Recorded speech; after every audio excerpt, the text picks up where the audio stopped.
السلام علیکم every one. آج ہمارے پوڈ کاسٹ میں ہمارے ساتھ موجود ہیں مہمان خاص سید شکیل احمد صاحب، جو سی ای او ہیں ایگزل TNR کراچی، جو کہ ہائر ایجوکیشن جو ہے وہ کنسلٹنسی ہے، اور طلباء کے لیے، پاکستانی طلباء کے لیے بہت ساری انہوں نے جو ہے مدد کی ہے ان کو باہر ممالک میں تعلیم کے لیے بھیج کر، اور کافی چیزیں جو ہے وہ ان سے ہم سنیں گے. اور آج ہم ان کو جو ہے اپنے پوڈ کاسٹ میں خوش آمدید کہتے ہیں. السلام علیکم سر. وعلیکم السلام ابو ذر، کیا حال چال ہیں آپ سر دعائیں آپ کی الحمدللہ. آپ سنائیں تھینک خیریت یو سے؟ Very much for inviting me to your podcast. Thank you so much sir. Retirement سے پہلے اور بعد میں آپ نے اپنے آپ میں ایسی کیا تبدیلیاں محسوس کی اور کیا مصروفیات رہیں؟ ابو ذر، اس کو ریٹائرمنٹ نہیں کہتے ہیں. ان فیکٹ میں تھوڑا سا پہلے بریف کر دوں کہ میں سول سرونٹ تھا. سول سروس میں نے 27-28 سال گزارے. CSS کرنے کے بعد میں یہاں آیا تھا، اور میں نے اپنی زندگی کا ایک چیپٹر کمپلیٹ کیا ہے، اور اب میں دوسرا چیپٹر پہ چلا گیا ہوں. So this is a transition from one chapter to another. So retirement, yes, retirement آپ ٹیکنیکلی کہہ سکتے ہو، but this is just a transition from one chapter of life to another chapter. جہاں تک سول سروس کی بات ہے، because I served as commissioner FBR، میں ایک IRS آفیسر تھا، اور اس پوری میرے ٹینیئر میں، سروس میں بہت ساری چیزیں سیکھیں. جب آپ CSS کرتے ہیں تو آپ کو سخت محنت کرنی پڑتی ہے، اور پھر انٹرویو کی تیاری، اور پھر اس کے بعد different stages,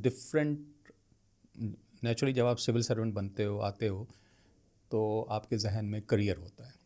career is the most important thing when we join civil service.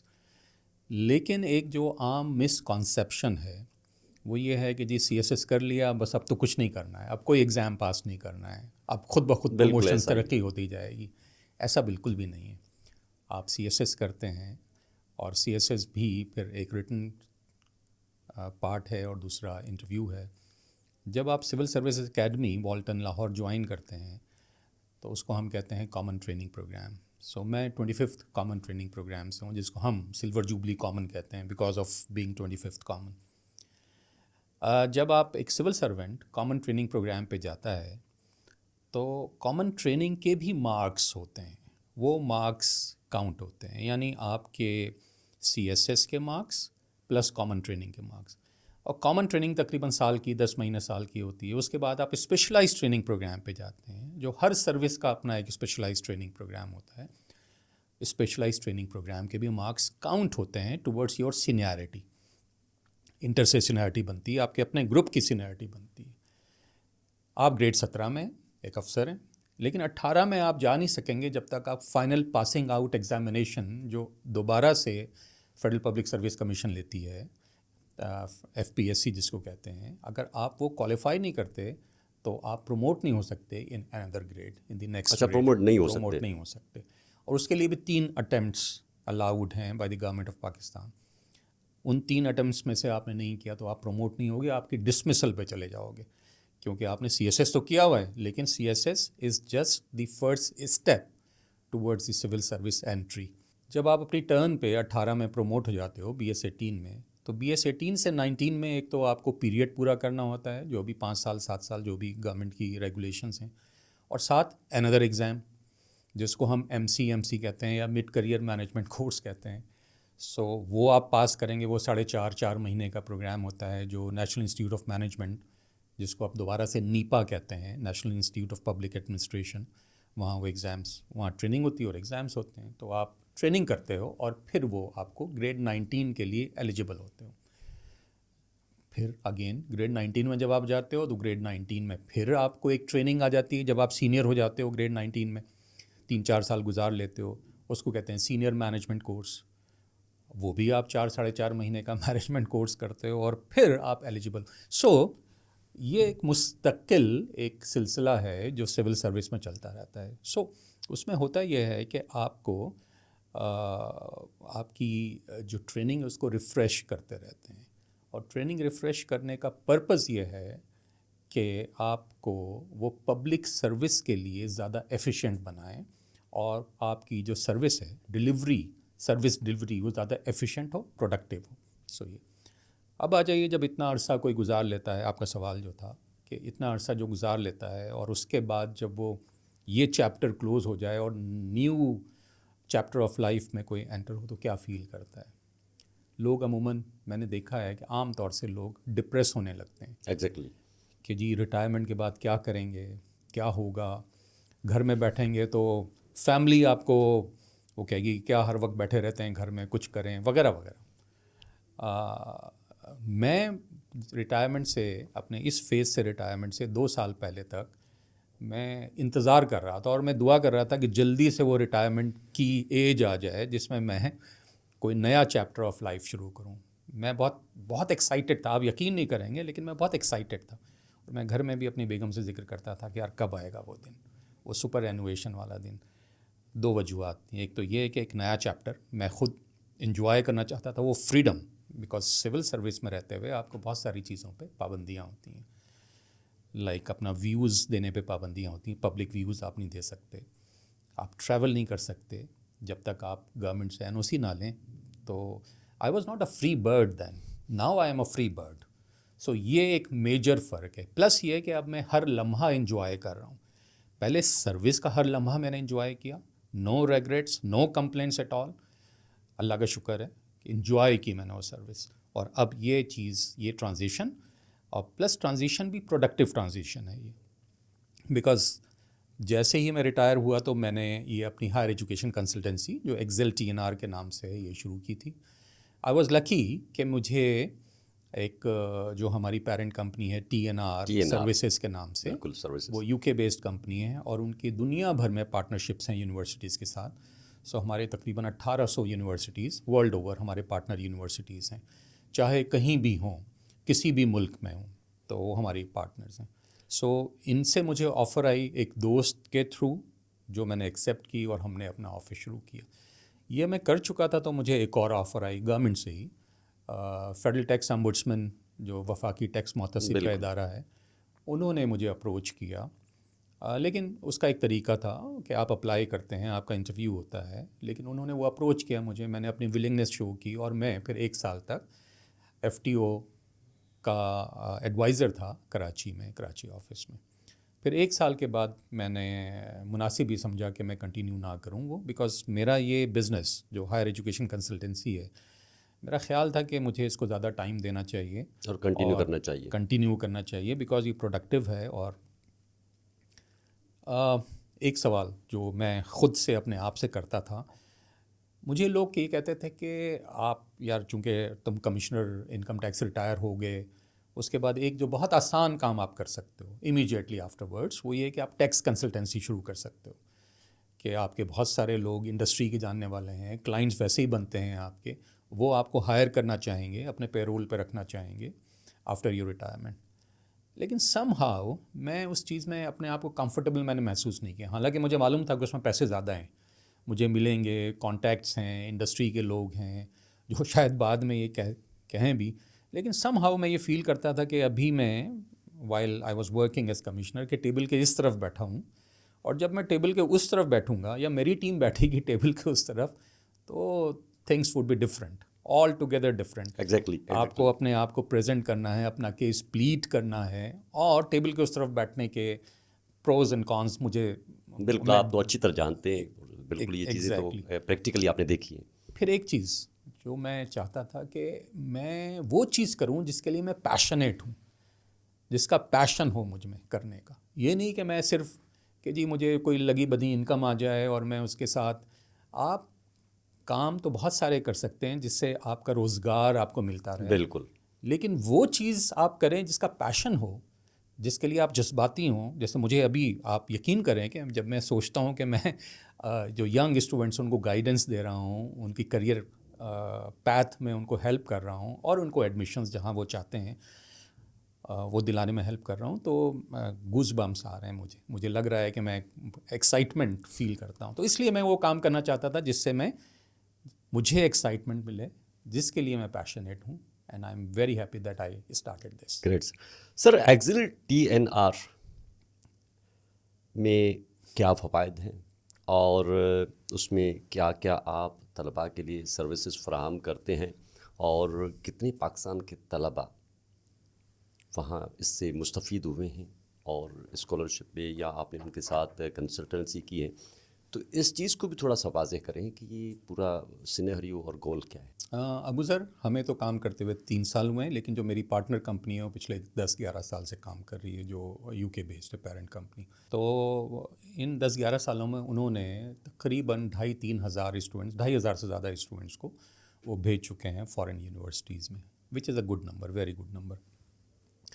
اور جب ہم نے یہ کام شروع کیا تھا کراچی میں ایکزل TNR ہائر ایجوکیشن کنسلٹنسی، تو بعض لوگ تھے جنہوں نے ڈرایا تھا اور انہوں نے یہ کہا تھا کہ یار یہ بہت پیشنس کا کام ہے، اس میں جو ماڈل ہے ہائر ایجوکیشن کنسلٹنسی کا بڑا ٹائم کنزیومنگ ہے، جو آپ کو ریٹرنز ملنے شروع ہوتے ہیں تو وہ جب آپ اسٹوڈنٹ کو باہر بھیج لیتے ہو اس کے بعد کہیں جا کے 7-8 مہینے کے بعد اس کی فیس آپ کو ملتی ہے.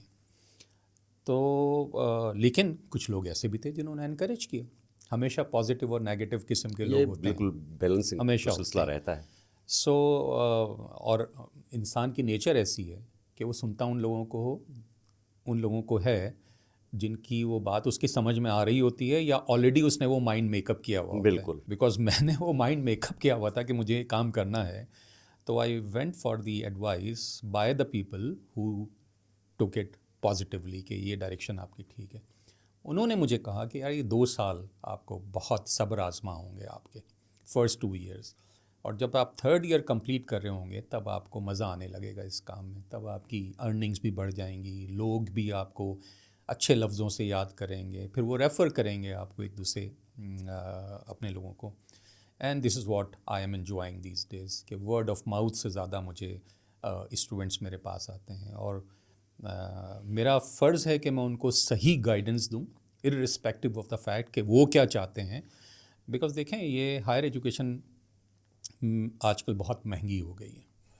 مہنگی 2 وجوہات سے ہوئی ہے. سب سے بڑی وجہ تو پاکستانی روپی کی ڈی ویلیویشن ہے کہ ہمارا روپی کمزور ہو گیا ہے against dollar, against pound, against euro, against dirham, against riyal, against every currency of the world, which is unfortunate. وہ بہت بدقسمتی کی بات ہے.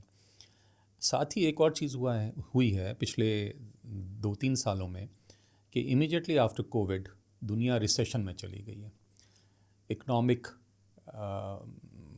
ڈی جنریشن ہوئی ہے، جس کو آپ گروتھ کی بجائے نیگیٹو گروتھ کی طرف most of the countries. Canada آپ کے سامنے مثال ہے، یو کے ایک مثال ہے، اسپین تو ہے ہی ہے، اور گریس تو ہے ہی ہے. سب سے جو بڑی مثال ہے کینیڈا ہے کہ کینیڈا جو پہلے ڈریم ڈیسٹینیشن ہوتی تھی اسٹوڈنٹس کی بھی اور جو لیگلی امیگرینٹس جو جانا چاہتے تھے، اب وہ حالات نہیں ہیں. بے روزگاری بے انتہا ہے، ریسیشن ہے. سو چیلنجز آتے رہتے ہیں، لیکن ہمارا کام جو میں سمجھتا ہوں، میرا کام ہے کہ صحیح پکچر دینا اپنے اسٹوڈنٹس کو جو میرے پاس آ رہے ہیں. بیکاز میں ایڈوائس کو امانت سمجھتا ہوں، مشورہ میرے لیے امانت ہے. اچھا، بالکل آپ مشورے کو امانت سمجھتے ہیں؟ جی بالکل، کہ اگر کوئی مجھ سے مشورہ مانگ رہا ہے تو میں صدق دل سے اس کو وہ مشورہ دوں جو میں سمجھتا ہوں کہ یہ بہتر ہے. چاہے وہ اسٹوڈنٹ میرے پاس سے ٹریول کر کے باہر کی یونیورسٹی جو میری گائیڈنس کے مطابق جائے نہ جائے، کوئی اور کنسلٹنٹ اس کو کچھ اور بتا کے باہر بھیج دے، میرے لیے وہ، کیونکہ جس ایج اور اسٹیج پہ میں ہوں اس میں مجھے یہ میٹر کرتا ہے کہ یہ بچہ ایک فیوچر کے لیے اس کے کچھ خواب ہیں، وہ خواب کی تعمیل کے لیے وہ باہر کی ایجوکیشن حاصل کرنا چاہتا ہے، اور ان کے پیرنٹس ان کو پہ جو خرچ کر رہے ہیں وہ پتہ نہیں کہاں سے پیسے جمع کر رہے ہیں، کیا چیزیں بیچی ہوئی ہوں گی انہوں نے اپنے بچوں کو باہر بھیجنے کے لیے، محنت کی کمائی، اور وہ اکٹھا کر کے اپنے بچے کو تعلیم کے لیے جو ہے وہ دیتے ہیں کہ وہ ہمارا بچہ سرمایہ بن جائے. اچھا سر، جب آپ سول سرونٹ میں تھے، جب آپ کمشنر FBR تھے، تو وہاں پر آپ کا کیا ایکسپیرئنس رہا زندگی کا، جتنی جاب آپ نے وہاں کی، اور کیسا، تھوڑا سا یہ ہمیں ابو ذر ویسے تو سول سروس ڈریم سروس ہے. کوئی کہتا ہے نا کہ نوکری کرنی ہے, تو میں ان کو کہتا ہوں کہ یار نوکری کرنی ہے تو صرف سول سروس ہی نوکری ہے, دی سروس.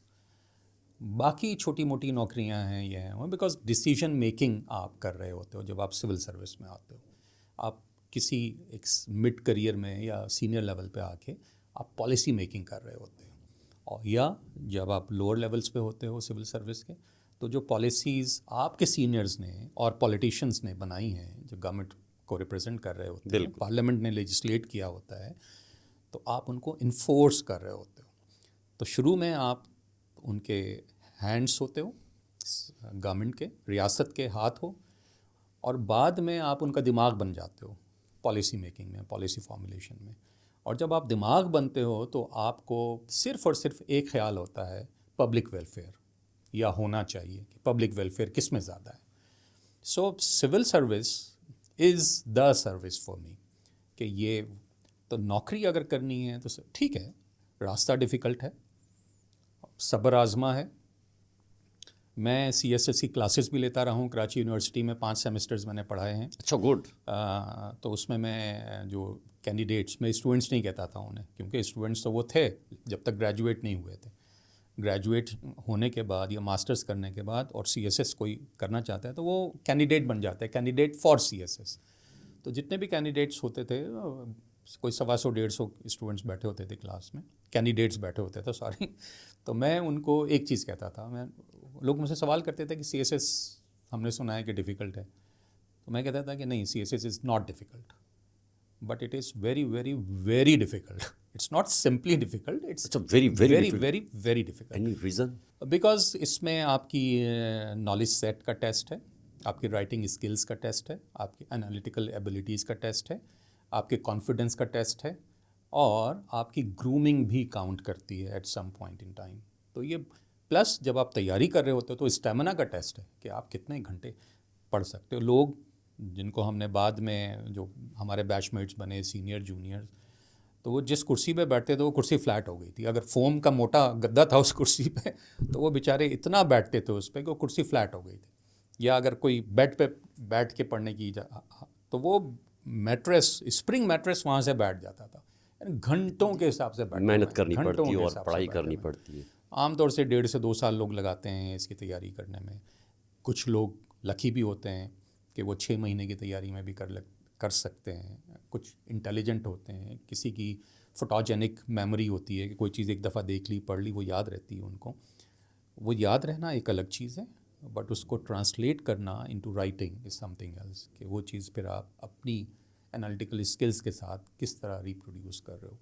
سو یہ مشکل ہے, بٹ اگر میں کر سکتا ہوں تو کوئی بھی کر سکتا ہے. سر شکیل احمد صاحب, پاکستان کے علاوہ بیرون ممالک والے طلباء بھی آپ سے ہائر ایجوکیشن کنسلٹنسی کے حوالے سے رابطہ کرتے ہیں یا پاکستان تک آپ محدود ہیں؟ ابوذر, بہت پرٹیننٹ کوشچن آپ کا ہے یہ, اچھا سوال ہے. آئی ایم ہیپی کہ آپ نے یہ پوچھا مجھ سے.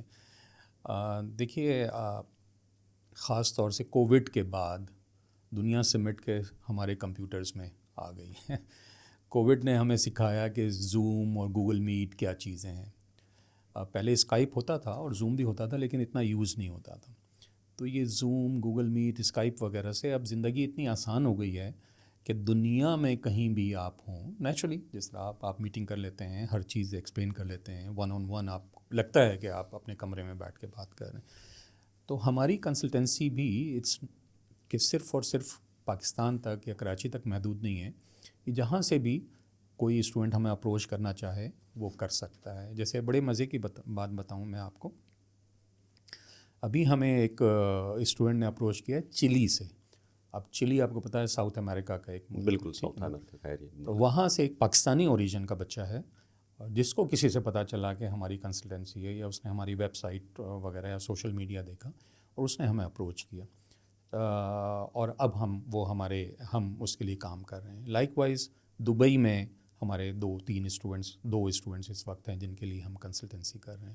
سعودی عربیہ میں ہیں, ان کے لیے ہم کر رہے ہیں. سو صرف پاکستان کی حد تک ہی نہیں ہے, دنیا میں. اور یہ ٹیکنالوجی سے ہم بھی فائدہ اٹھا رہے ہیں اور اسٹوڈنٹس بھی فائدہ اٹھا رہے ہیں. مجھے پتہ چلا کہ آپ سی ایس ایس سے پہلے منسٹری آف ڈیفینس میں بھی جاب کرتے تھے، کافی عرصہ وہاں پر آپ نے وقت گزارا.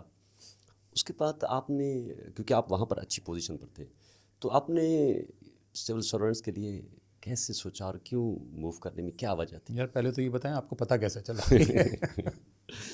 یہ تو یا تو میرے بیچ میٹس کو پتہ ہے یہ بات، یا بہت کلوز جو سرکلز ہیں ان کو پتہ ہے. چلیں آپ نے پوچھا ہے تو میں بتا دیتا ہوں کہ سی ایس ایس کرنے سے پہلے، سول سروس میں آنے سے پہلے میں نے منسٹری آف ڈیفنس کے لیے کام کیا ہے.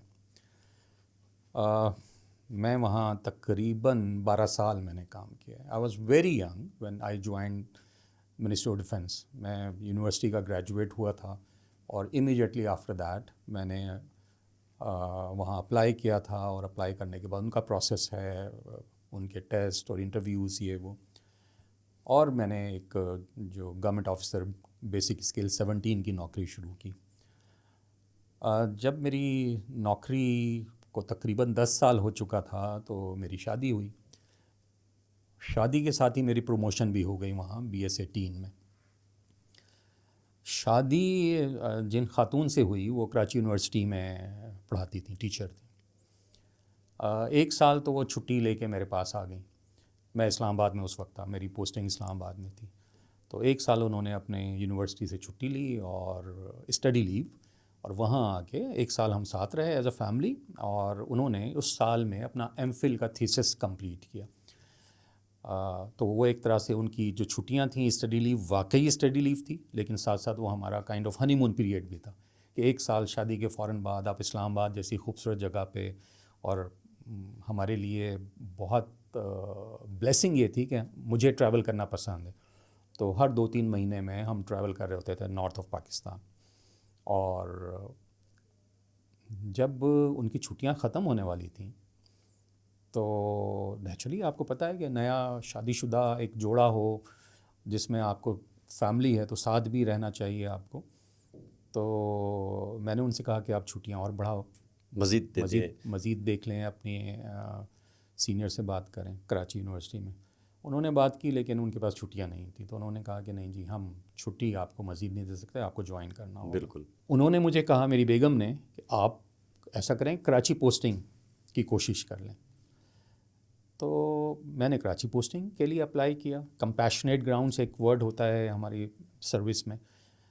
اب کمپیشنیٹ گراؤنڈس یہ ہوتے ہیں کہ کوئی کمپیلنگ گراؤنڈس ہیں آپ کے پاس، لائک فیملی ایشوز ہیں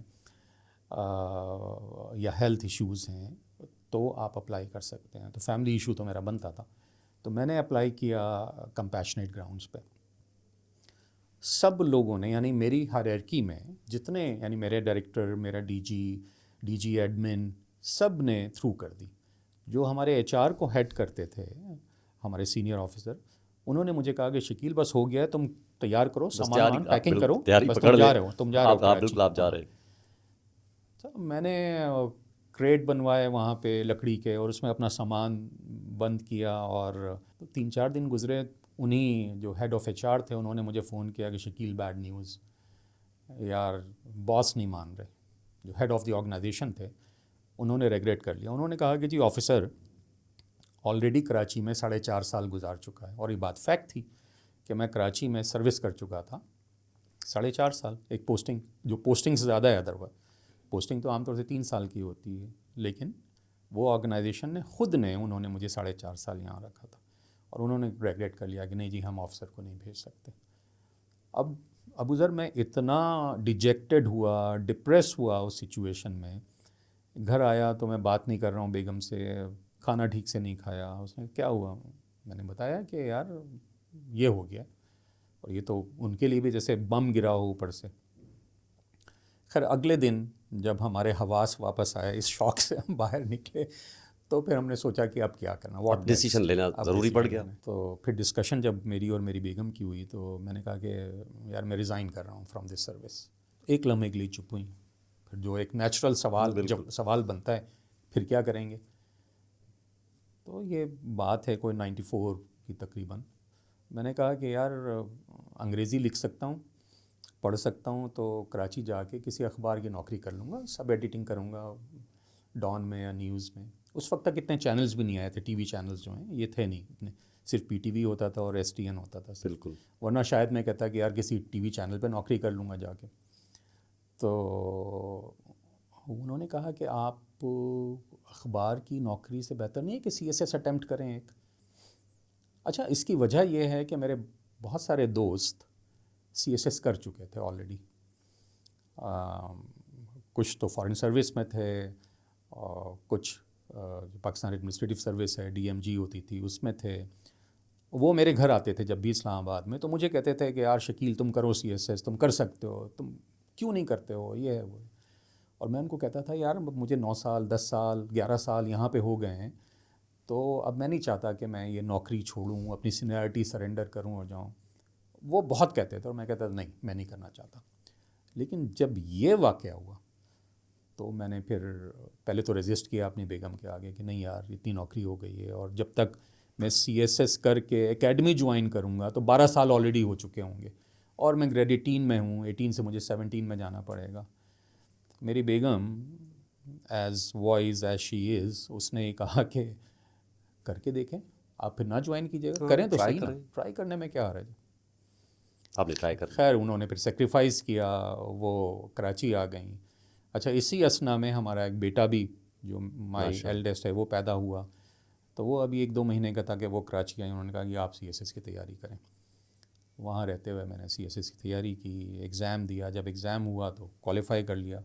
پھر بھی میں نہیں کرنا چاہتا تھا سول سروس جوائن, میری نائیو تھا میں کہہ لیں.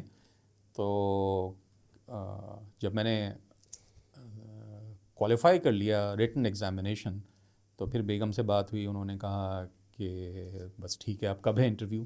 میں نے کہا یار دیکھو میں نے ایک چیز ثابت کرنی تھی کہ میں سی ایس ایس کر سکتا ہوں, وہ میں نے کر لیا ہے, اب میں چھوڑنی نہیں ہے مجھے یہ سروس. اب میں نے تو پھر اگین انہوں نے کہا کہ نہیں انٹرویو بھی دے کے دیکھ لیں کیا فرق پڑتا ہے. انٹرویو بھی آپ پھر انٹرویو کی تیاری کی اور سب کچھ کیا, اور اس کے بعد پھر فائنلی جب سلیکشن ہو گئی, گروپ آفر ہو گیا آئی آر ایس, اس کے بعد اب میں نے کہا کہ آئی آر ایس میں سب سے بڑا چوائس یہ تھا, چارم یہ تھا کہ آپ کو کراچی بہت بڑی بیس ہے ہماری ٹیکس کی. اچھا. تو کراچی میں پوسٹنگ زیادہ امکان تھا کہ کراچی میں پوسٹنگز آپ زیادہ عرصے کے لیے کر سکتے ہو. So for me this was the best service, ورنہ تو کسی اور سروس میں ہوتے تو بہت ساری پوسٹنگز ٹرانسفرز ہوتی. بالکل. تو جب آئی آر ایس ہو گیا, ایلوکیشن ہو گئی, تو میں نے پھر اپلائی کیا منسٹری آف ڈیفینس میں ریلیز کے لیے. یہ بڑی ایک انٹرسٹنگ اسٹوری ہے جو میں آپ سے شیئر کرنا چاہتا ہوں.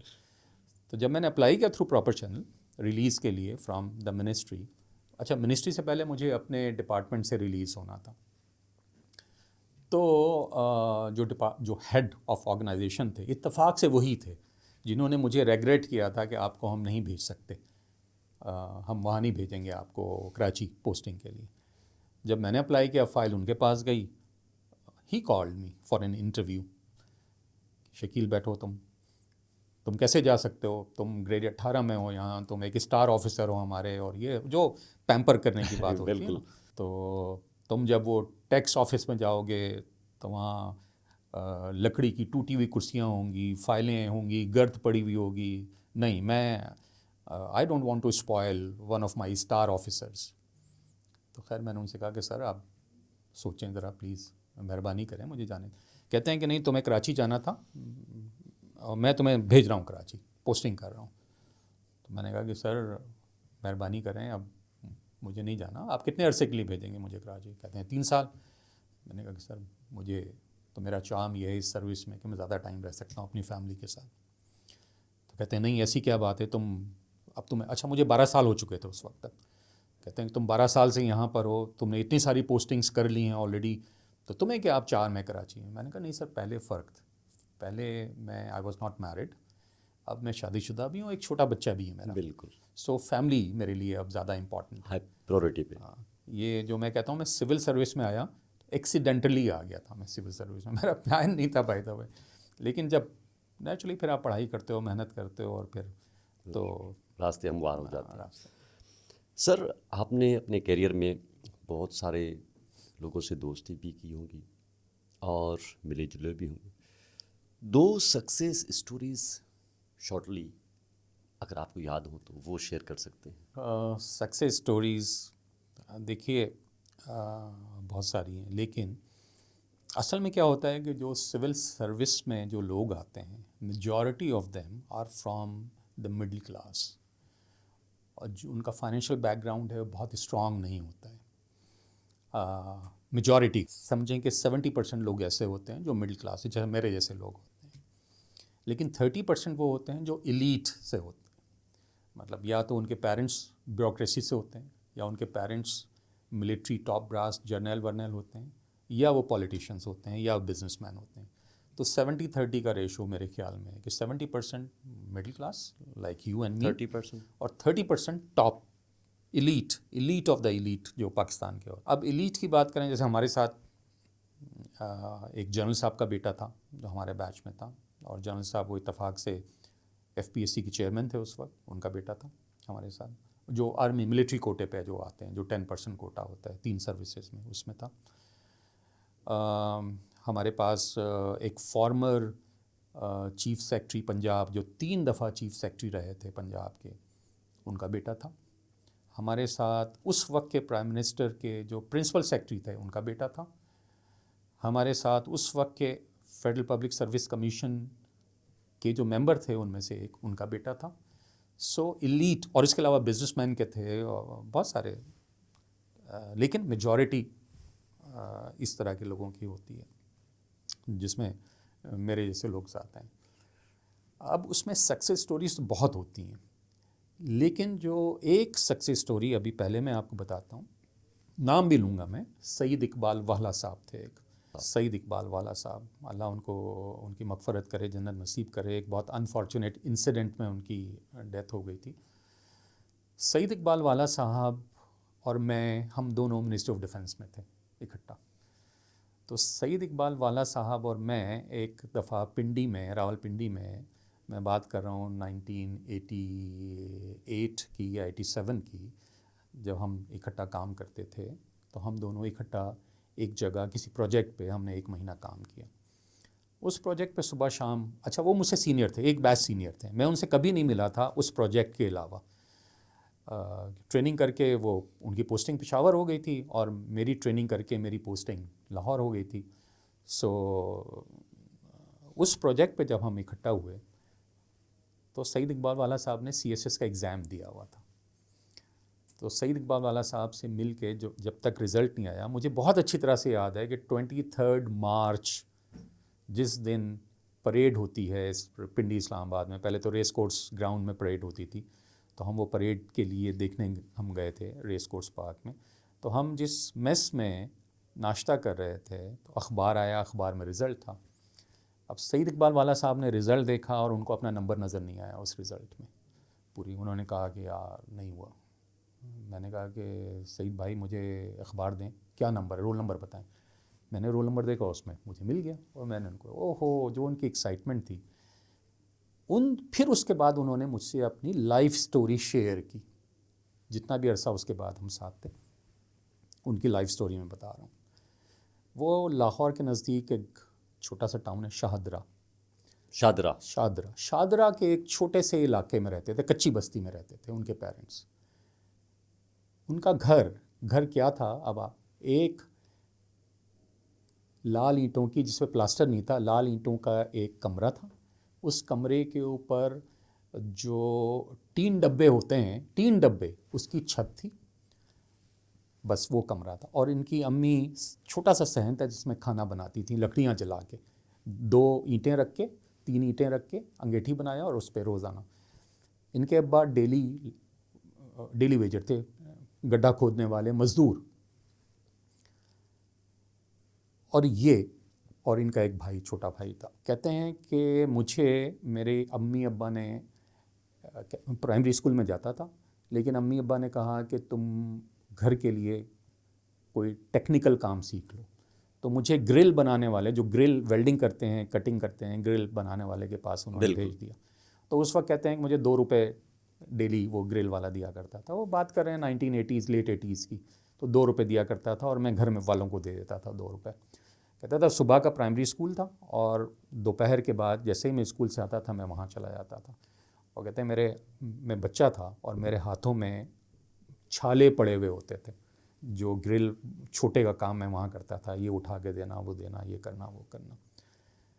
کہتا ہے کہ جب میں نے پرائمری پاس کیا تو اب جب میں 6 گریڈ میں گیا تو میرا 2nd شفٹ کا اسکول ہو گیا, دوپہر کا اسکول.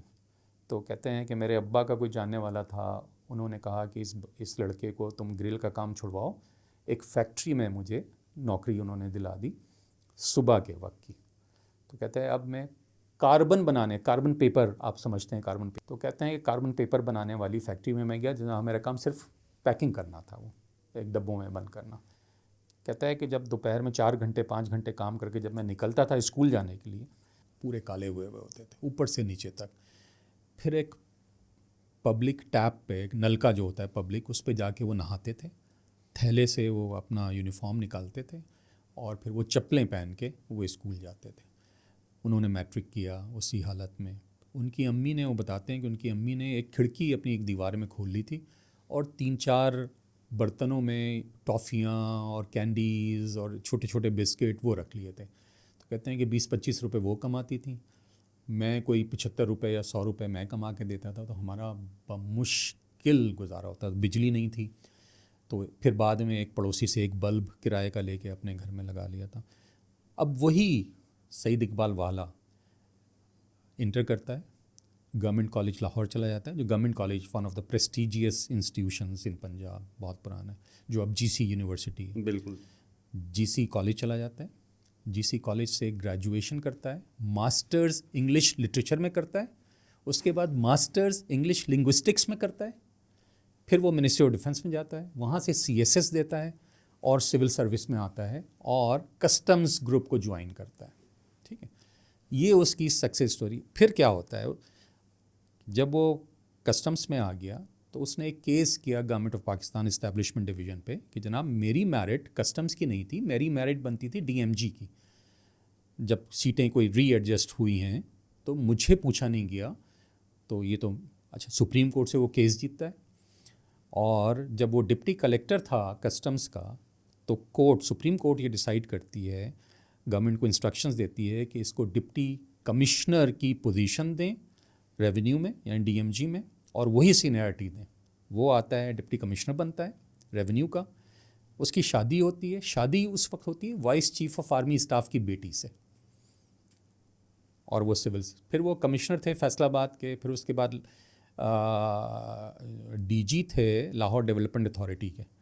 تو ایک دن وہ ایک ایل ڈی اے کی ایک بلڈنگ کی انسپیکشن کرنے گئے جو انڈر کنسٹرکشن بلڈنگ تھی, اس میں گئے. وہ اور لوگ بھی ساتھ تھے, نیچرلی ٹیم ہوتی ہے ان کے ساتھ. اچھا, جب وہ واپس نیچے جانا تھا, انہیں لفٹ کا انتظار کر رہے تھے, دروازہ کھلا لفٹ کا, لوگوں سے بات کر رہے تھے, انہوں نے قدم رکھا اور وہ لفٹ میں چلے گئے. لفٹ نہیں آئی تھی, صرف دروازہ کھلا تھا. دیکھیں نا کیا بدقسمتی کہ وہ D G L D A تھے سعید اقبال والا, کہ وہ کیا دیکھا نہیں, اور ان کے ساتھ دوسرے افسران نہیں, دوسرے پیچھے تھے کہ پہلے سعید صاحب چلے جائیں لفٹ میں, ان کے پیچھے فالو کرتے نا. اب صرف دروازہ کھلا اور لفٹ نہیں تھی, اور وہ پتہ نہیں کتنے فلور سے نیچے گرے اینڈ ہی ڈائیڈ. یہ انفارچونیٹ ان کے ساتھ. وہ گریڈ 20 میں تھے ماشاء اللہ. سو یہ ایک سکسیز سٹوری کہ ایک بچہ جس نے اپنی زندگی کا آغاز ایسے کیا ہو اور کہاں تک پہنچا وہ ماشاء اللہ, اور جو شادی ہوئی وہ بھی کہاں ہوئی اس کی اور کس طرح سے. تو یہ سول سروس کا کمال ہے کہ لوگوں کو جس میں ٹیلنٹ ہوتا ہے اس کو وہ آگے آ جاتے ہیں وہ لوگ. کے خیال میں اچھی زندگی کے ورچوز کیا ہیں؟ اچھی زندگی کے ورچوز, بزرگ یہ بہت اچھا سوال ہے, بٹ مشکل بھی ہے اس کا جواب دینا.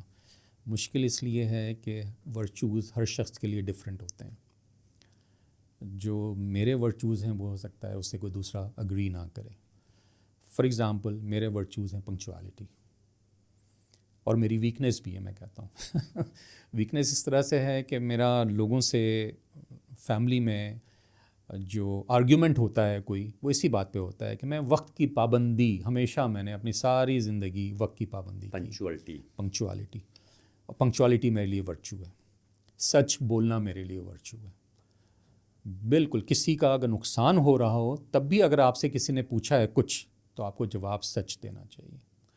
ورچو کام بھی میرے لیے ورچو ہے. کہ ایک حدیث ہے کہ رزق حلال عین عبادت ہے، بلکہ شاید آیت ہے یہ، اور حدیث بھی ہے کہ کام بھی عبادت ہے.